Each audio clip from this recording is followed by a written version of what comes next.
Фейсбуктагы, Инстаграмда кодойм. Садыр Жапаров жергиликтүү кеңештин шайлоосуна подписал указ деп жарлыкка кол койду деп чыгып калды. Анан бош жатканда эмне кылам деп күчүм сынап көрөйүн деп жергиликтүү АШКга барып документтеримди тапшырып койдум. Анан ал жерде болсо тапшыраарда мурда өзүңдүн планың болуш керек экен. Ошол план жаздым, проекттин элге эмне иш алып барып берем, шайлоо учурунда агитационный материалдарды. Шайлоо 11-апрелде болду.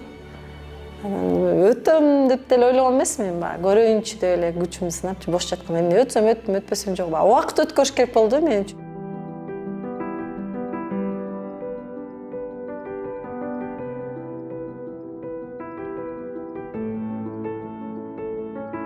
Амир Сап эркектен болуш керек. Аял киши үйдө отурган, башкарбаш керек, алтын баштуу аялдан бака баштуу эр артык деп ушундай сөздөрдү уктум. Айтышты, өткөрүп бер, тигин мен депчи. Анан себебин айтышпай эле Амир Сап эркектен болуш керек деп эле ошол принципке туруп алышты. Кошуна айыл кошулгандан кийин шанс болуп калды. Мен оппозиционерлериме аял кишини айыл жолдошторду сүйбөгөн, колдобогон адамдар үчүн аябай жакшы болуп калды да. Анан ошо эркек киши келип, эркек киши шайлашты, эркек киши шайлашты.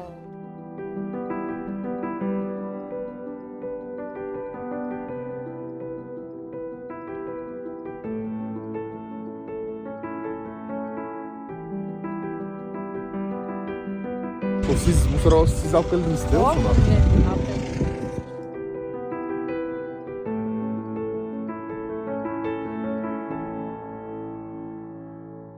Биздин айылга 120 орунду бала бакча курулуп атат. Алдыңызда турат. Фундаменти бүттү.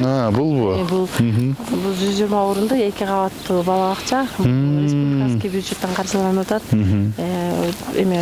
Жогорку кеңештин төрагасы Шакиев жана вице-спикер башка депутаттар болуп келип, капсуласын салып кетишкен. Достройдун директору да келген. Бул аябай биз үчүн жакшы жаңылык, балдардын келечеги үчүн.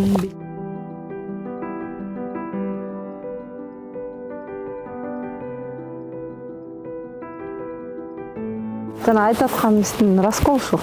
Эбил байке бизге сунуш берип, көрсөтүп, туура түшүндүрүп, жеткирип кылып, анан ишке ашкан нерсе да биздин колдообуз менен. Ошол 2 жылда экөө салынды, булар былтыр салынган. Бир жерде бирөө, анан башында бирөө. Быйыл этеке, мурда жылы этеке экөө салынган да. Жалпы 4 иштеп атат азыр Байзак айылы боюнча бул раскол. Бул жанагы укол прививканы жүргүзүүгө ветеринариянын чип басууга, бирка басууга жумушту жеңилдетет да. Анан элдин, анан жана мал докторлордун коопсуздугун алдын алуу да. Анан жумушту да жеңилдетүү.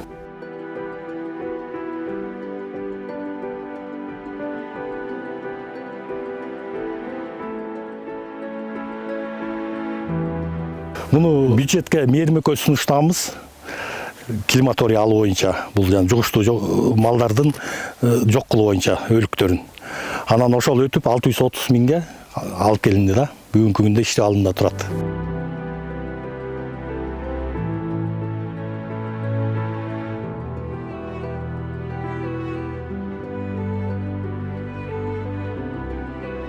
Мүмкүнчүлүгү чектелген адамдар үчүн шарттар өзүңүздөр көрдүңүздөр. Жаңыдан болуп атат. Эски имараттарда шарт жок, чынын айтканда. Тепкичтер деле крутой. Вот жаңы салынып аткан имараттарда лифти жок болсо да пандустары, перилары каралып салынып атат да. Анан эски имараттарга постройка кылып, жаңы реконструкция болгондо дагы тепкичтерине пандустарды эметип стандартка окшоштуруп жазып атышат. Мүмкүнчүлүгү чектелген адамдар үчүн шарт деле жок, почти что үйлөрүндө эле отурушат, баары тең эле.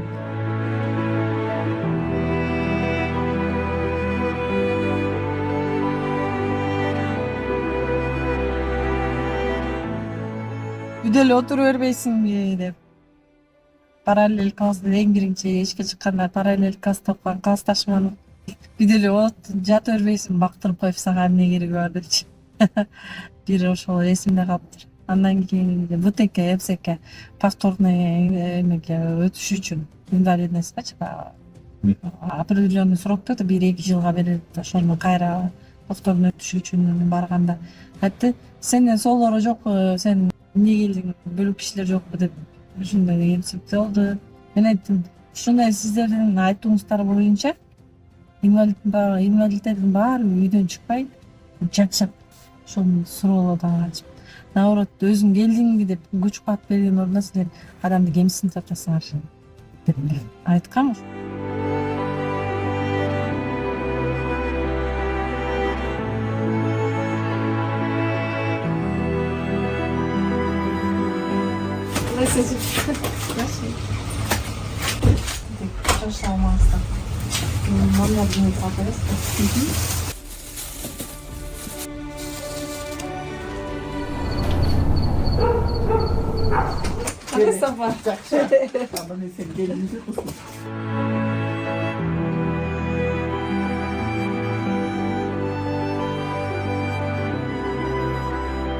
Менин күчүм башка, мындан да чоң нерсеге жетерин көрүп, чоң саясатка аттанып көрсөмбү деп атам. Аны элдин колдосу менен дейм. Болобу, болбойбу аракет кылыш керек да. Кудайым аракетке берекет кылып коет го. Жөн эле отура берсең да болбойт, аракетин жасап атам. Азыр жаштарга ишенич жок да. Жаштардын да атын биз подвать этип сатпайлык деп, жаштар муну кыла алат деп, алардын да талантын талашып жүрөбүз да. Ошол жогорку кеңешке барып калсам буюрса, экологияны көтөрөм, анан өзүм сыяктуу адамдарга жумуш ордун түзгөнгө аракет кылам.